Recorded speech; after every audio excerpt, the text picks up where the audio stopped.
A dead body with no visible injuries. A husband who goes from public statements to sudden, absolute silence. And a forensic decision by state investigators that turned this from a local tragedy into a high-stakes criminal inquiry. They say the dead don't lie. But can a human body expose a truth that someone has been desperately trying to hide for weeks? Elena Moore's death wasn't just an accident. It was a potential clean kill, a death that leaves no mark on the surface, but hides everything in the cells. Today, we aren't just reading headlines. We are walking through the confidential forensic tracks currently running at the Medical University of South Carolina. We're going to look at the missing hours that no one is accounting for and the cardiac evidence that could be the smoking gun.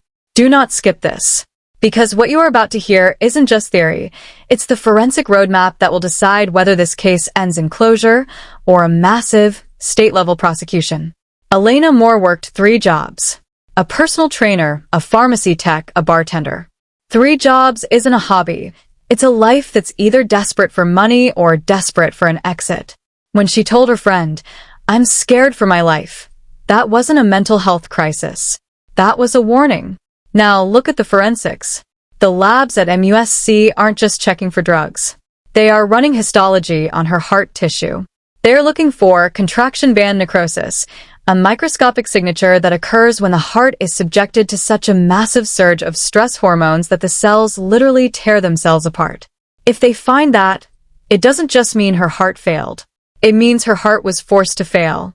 It means someone knew her vulnerability, knew her heart was fragile, and pushed it past the threshold. That is not natural death. That is a homicide hidden inside a medical event. We have to talk about the gap. Elena Moore was released from Three Rivers Behavioral Health on the morning of June 11th. Brandon Slice told investigators she was released before 2 p.m. She was given a cab, told to go to a CVS, and then disappeared. Between that CVS and the moment she walked into Planet Fitness at 6:38 p.m., there is a vacuum. A void in the timeline that no police report, no surveillance, and no statement has fully filled. Why would a woman recently discharged from treatment, alone and on foot, choose to slip away from her ride? Why go through a CVS, walk out, and then spend hours in an unknown location? People in distress don't usually go on aimless walks in the South Carolina summer heat. They go toward a destination. Was she running toward safety? Was she meeting someone who she thought would save her? Or was she being guided into a trap by the only person she thought she could trust? The Planet Fitness visit adds a layer of eerie familiarity. She didn't work out. She didn't train. She showered. In the world of crisis, that is a survival ritual. It is the need to wash away the stress, to feel human again for just a few minutes before the world collapses back on you. That was the last confirmed visual of her alive. Walking through the parking lot, past the very car she owned but didn't drive, heading toward the woods. Some have called it a mental break. They want us to believe she wandered off, and the elements took her. But her inner circle, the people who actually saw her face, who held her hands, who heard the tremor in her voice, they aren't buying the mental health narrative. And the reason is simple. Elena loved her life. She was a fighter. She was a professional. She was a coach. People who love life don't just vanish into the trees because they are tired. They vanish because they are hunted. Sandra Campbell, her friend for over a decade, isn't just speaking out of grief. She is speaking out of observation. She saw Elena at brunch on May 31st, just 11 days before she disappeared. Elena was looking out the window, twitching, scanning the horizon. She said, "I'm scared for my life." That is not anxiety. That is high-alert survival mode. When you see someone you love, someone who is physically capable and strong, acting like a cornered animal, you don't call it a breakdown. You call it a legitimate threat. And when that person turns up dead days later, you stop listening to the mental health reports and you start asking why the husband was so quick to delete his own digital footprint. Why write that your wife was not well before she was even officially missing, and then wipe that from the internet like it was a mistake? That isn't just grieving. That is damage control. Now, consider the forensics again. The Medical University of South Carolina is not where you send a routine case. You send a body to MUSC when you know you need to build a murder case, and you know you need the most elite pathologists in the state to do it. SLED, the South Carolina Law Enforcement Division, took control of her body. They took it away from the local jurisdiction. They took it away from the people who might have known Brandon Slice for years, who might have played golf with him, who might have cut him a break. They sent her to Charleston because they didn't trust the local routine. They wanted the truth to be cold, hard, and undeniable. The autopsy conducted on June 20th found no external trauma, no bruises, no broken bones, no signs of a struggle on the surface. For a layman, that looks like a reason to stop. For a seasoned investigator, that is a starting line. A killer who knows the victim has a heart condition doesn't need a knife. They don't need a gun. They need a trigger. They need to induce a level of fear, of physiological stress, that makes the heart do the work of the killer. If you can force a heart rate high enough, if you can trigger a vagal response through fear or restriction, you can kill someone without ever leaving a fingerprint. You can watch them die while you stand there, seemingly innocent, waiting for the paramedics to arrive. This is the 5 doors theory of homicide. Homicide, suicide, accident, natural, or undetermined. Every single death falls into one of these buckets. SLED is operating under undetermined. They are holding the door open. They are waiting for the toxicology. They are waiting for the histology. They are waiting for the cells in her heart to tell the story of her final seconds. If the toxicology report shows any substance, any sedative, any stimulant, anything that shouldn't have been there, the natural argument collapses. If the histology shows that her heart tissue was ripped apart by a massive adrenaline dump, then we are looking at a crime. We are looking at an execution that left no blood on the floor. Think about the relationship. 13 years. 13 years is a lifetime. It is a slow, quiet imprisonment. When you look at her Instagram, not the professional trainer page but the hidden, private one, you see a woman screaming for help in code. Relationship with the devil. Looking for a way out. This isn't the language of a happy marriage. This is the language of someone who has been suffocated for years. Elena tried to leave in 2017. She tried again later. She stayed because she had been conditioned to believe that the world outside was more dangerous than the world inside. And then, finally, she decided it was time. She said it out loud. She spoke to her friends. And she was dead within weeks. That is not a coincidence. That is a timeline of a hunt. In cases of intimate partner violence, the moment a victim decides to leave is the most dangerous moment of their life. That is when the control begins to slip, and that is when the controller decides to reclaim it by any means necessary. Brandon Slice is not a suspect. He is the man who reported her missing. He is the man who claims he loved her.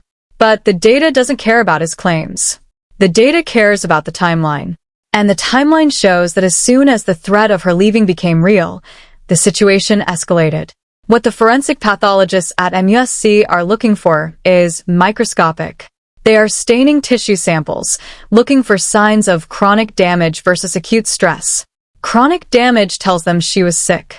Acute damage tells them she was under attack. If they find acute damage, they have their murder case. And if they have a murder case, they have a prime suspect.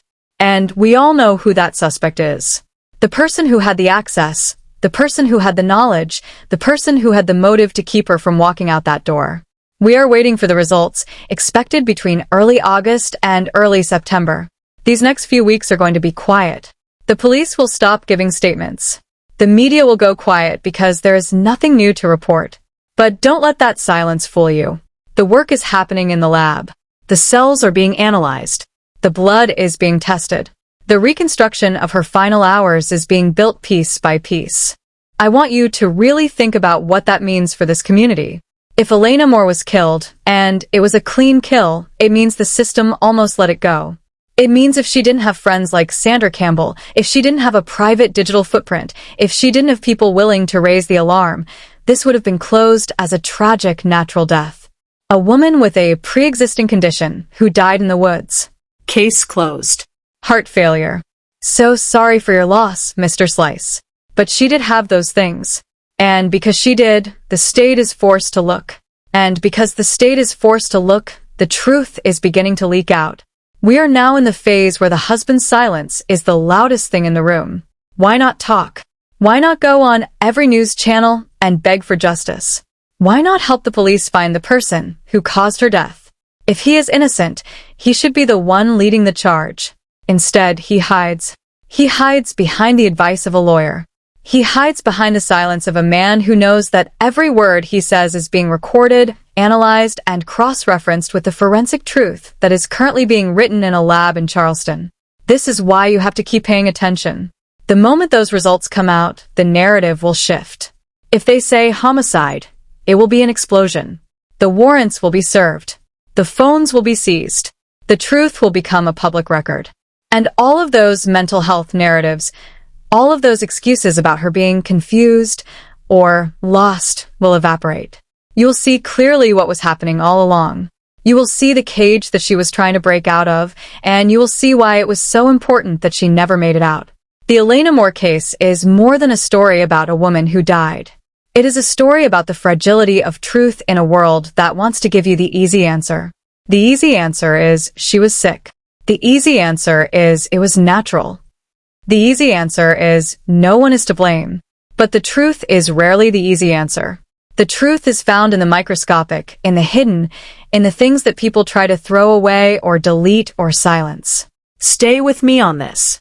Every time I get a new detail, every time a file is updated, every time a new piece of evidence comes to light, I'm going to bring it here. We are not going to let this go cold. We are not going to let this become just another headline in the local paper. We are going to hold the line until Elena Moore gets the justice that she was denied while she was alive. There is a reason why thousands of people are watching this. It is because they see themselves in her. They see the struggle. They see the pressure.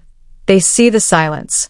And they want to know that if they ever found themselves in that position, someone would be there to tell the truth. That is what we are doing here. We are telling the truth when no one else will. So, let's keep the pressure up. If you have information, if you know something about that gap in the timeline, if you know something about the behavior of Brandon Slice in those final days, bring it forward. Do not let the silence win. Hit that subscribe button. Turn on notifications. Share this with everyone you know. Because the more people who are watching, the harder it is for the truth to be buried. The more eyes on the case, the clearer the picture becomes. We are waiting for the verdict. We are waiting for the science. And when it comes, you will be the first to know. Elena was 39. She was a trainer. She was a fighter. She was a woman who knew her worth, even if she couldn't find the way to leave. She deserves to have her story told correctly. She deserves to have her death investigated with the seriousness of a crime, because that is what it was. A life cut short, a future stolen, and a truth that is currently waiting to be unleashed by the science of the state. We will be here for the results. We will be here for the aftermath. We will be here for the justice. Thank you for listening, for caring, and for refusing to look away. Stay tuned for the next update. This is just the beginning.